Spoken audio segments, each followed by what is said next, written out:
Hello दोस्तों, स्वागत है आपके अपने यूट्यूब चैनल ऑफिसर्स अड्डा में। दोस्तों यूपीएसआई के लिए जो हमने प्रैक्टिस सीरीज स्टार्ट की थी, आज उसकी दूसरी क्लास है। देखते हैं अपने दूसरे क्लास के पहले प्रश्न को, ठीक है। जो हमने पहला प्रश्न लिया है, पहला प्रश्न हमने विज्ञान से लिया है। पहला प्रश्न है, द्रव या गैस में निलंबित छोटे कणों की टेढ़ी मेढ़ी यानी जिग जैग गतिविधि को क्या कहा जाता है। ऑप्शन ए है विसरण, ऑप्शन बी है परासरण, ऑप्शन सी है ब्राउनी गति, ऑप्शन डी है संपीड्यता। जो इसका सही उत्तर होगा वह होगा ऑप्शन सी, यानी ब्राउनी गति उसे हम कहते हैं। देखते हैं दूसरे प्रश्न को।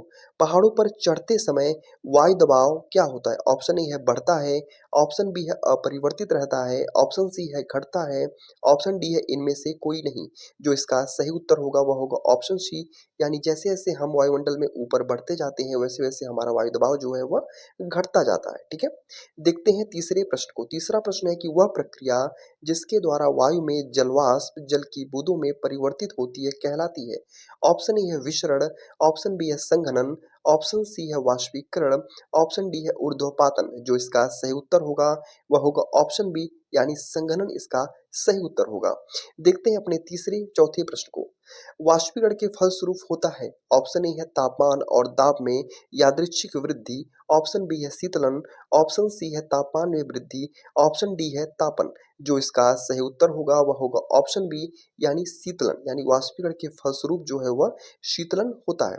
देखते हैं आज के अपने पांचवें प्रश्न को। पांचवा प्रश्न है, वायुमंडल के ऊर्ध्वपातन की प्रक्रिया को क्या कहा जाता है। ऑप्शन ए है चालन, ऑप्शन बी है संवहन, ऑप्शन सी है विकिरण, ऑप्शन डी है अभिवहन। जो इसका सही उत्तर होगा वह होगा ऑप्शन बी, यानी संवहन इसका सही उत्तर होगा। देखते हैं छठवें प्रश्न को। छठवां प्रश्न जो हमने लिया है वह इतिहास से लिया है। भीतरी स्तंभ शिलालेख गुप्त साम्राज्य के शासनकाल के समय की है, जो किस शासक से संबंधित है। ऑप्शन ए है समुद्रगुप्त, ऑप्शन बी है चंद्रगुप्त, ऑप्शन सी है स्कंदगुप्त, ऑप्शन डी है कुमारगुप्त। जो इसका सही उत्तर होगा वह होगा ऑप्शन सी, यानी भीतरी स्तंभ शिलालेख जो है स्कंदगुप्त के शासनकाल से संबंधित है। देखते हैं सातवें प्रश्न को। जो सातवां प्रश्न है, कालिदास के मालविकाग्निमित्रम का नायक अग्निमित्र जो है उसका पुत्र कौन था। ऑप्शन ए है पुष्यमित्र, ऑप्शन बी है कनिष्क, ऑप्शन सी है बिंदुसार, ऑप्शन डी है अशोक। जो इसका सही उत्तर होगा वह होगा ऑप्शन ए, यानी पुष्यमित्र जो था वह अग्निमित्र का पुत्र था। देखते हैं आठवें प्रश्न को। आठवां प्रश्न है, निम्नलिखित में से किस व्यक्ति को हिंदू दर्शन की सांख्य पद्धति के संस्थापक के रूप में जाना जाता है।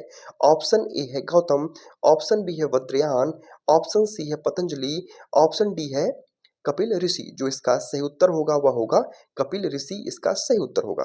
देखते हैं नौवें प्रश्न को। हड़प्पा सभ्यता में गढ़ी जगह किसके लिए जानी जाती थी। ऑप्शन ए है वहां उच्च वर्ग के लोग बसते थे, ऑप्शन बी है वहां पुस्तक रखी जाती थी, ऑप्शन सी है वहां पूरे शहर के लिए भोजन तैयार किया जाता था, ऑप्शन डी है वहां निचले वर्ग के लोग बसते थे। जो इसका सही उत्तर होगा वह होगा ऑप्शन ए, यानी वहां उच्च वर्ग के लोग बसते थे जिन्हें हम गढ़ी के नाम से भी जानते थे। देखते हैं दसवें प्रश्न को। दसवां प्रश्न है, वैदिक काल में निम्नलिखित में से किस अनाज के लिए व्रीहि शब्द का प्रयोग किया जाता था। ऑप्शन ए है गेहूं, ऑप्शन बी है जौ, ऑप्शन सी है मक्का, ऑप्शन डी है चावल। जो इसका सही उत्तर होगा वह होगा ऑप्शन डी, यानी चावल चावल के लिए हम वैदिक काल में व्रीहि शब्द का प्रयोग करते थे। देखते हैं 11वें प्रश्न को। 11वां प्रश्न है जो हमने ज्योग्राफी से लिया है।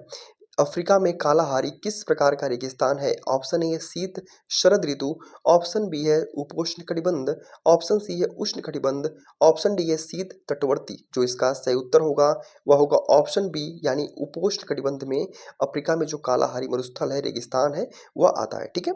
देखते हैं 12वें प्रश्न को। 12वां प्रश्न है, खाड़ी प्रवाह एक महासागरीय धारा निम्नलिखित महासागरों में से किस में होती है।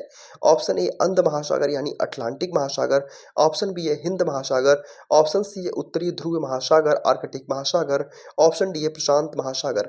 जो इसका सही उत्तर होगा वह होगा ऑप्शन ए, यानी अंध महासागर यानी कि अटलांटिक महासागर इसका सही उत्तर होगा। देखते हैं 13वें प्रश्न को। 13वां प्रश्न है, निम्नलिखित में से किस देश को पहले हम सिलोन कहते हैं, सिलोन कहा जाता था। ऑप्शन ए है मालदीव, ऑप्शन बी है श्रीलंका, ऑप्शन सी है मॉरिशस, ऑप्शन डी है सूरीनाम। जो इसका सही उत्तर होगा श्रीलंका, यानी कि पहले हम श्रीलंका को सिलोन के नाम से भी जानते थे। 14वें प्रश्न को देखते हैं। 14वां प्रश्न है, निम्नलिखित में से उष्णकटिबंध क्षेत्र कौन-सा है? ऑप्शन ए है भूमध्य रेखा से आर्कटिक वृत्त तक का क्षेत्र, ऑप्शन बी है भूमध्य रेखा से अंटार्कटिका वृत्त तक का क्षेत्र, ऑप्शन सी है कर्क रेखा से मकर रेखा के मध्य, ऑप्शन डी है आर्कटिक वृत्त से अंटार्कटिका वृत्त तक। जो इसका सही उत्तर होगा वह होगा ऑप्शन सी, यानी कर्क रेखा से मकर रेखा के मध्य का जो क्षेत्र होता है उसे हम उष्णकटिबंध क्षेत्र से भी जानते हैं। देखते हैं 15वें प्रश्न को। बर्लिन किस देश की राजधानी है? ऑप्शन ए है जॉर्जिया, ऑप्शन बी है हंगरी, ऑप्शन सी है ग्रीस, ऑप्शन डी है जर्मनी। जो इसका सही उत्तर होगा वह होगा जर्मनी, यानी कि बर्लिन जो है जर्मनी देश की राजधानी है। देखते हैं 16वें प्रश्न को। 16वां प्रश्न जो है हमने मूल विधि से उस प्रश्न को लिया है। जो 16वां प्रश्न है, 16वां प्रश्न पूछता है कि सामान्य परिस्थितियों में निरुद्ध किए गए व्यक्ति को कितने दिनों यानी दिनों में सूचित किया जाना चाहिए कि वह किस आधार पर यह आदेश दिया गया है? ऑप्शन ए है 4, ऑप्शन बी है 2, ऑप्शन सी है 5, ऑप्शन डी है 3। जो इसका सही उत्तर होगा वह होगा ऑप्शन सी, यानी 5 दिनों में सूचित किया जाना चाहिए। देखते हैं 17वें प्रश्न को। 17वां प्रश्न जो है, दंड प्रक्रिया संहिता की धारा 156(3) के तहत प्रत्यक्ष जांच की शक्ति का उपयोग किसके द्वारा किया जा सकता है? ऑप्शन ए है एक मजिस्ट्रेट, ऑप्शन बी है एक सत्र न्यायाधीश, ऑप्शन सी है सर्वोच्च न्यायालय, ऑप्शन डी है उच्च न्यायालय। जो इसका सही उत्तर होगा वह होगा ऑप्शन ए, यानी एक मजिस्ट्रेट के द्वारा यह चीजें उपयोग की जाती हैं। ठीक है।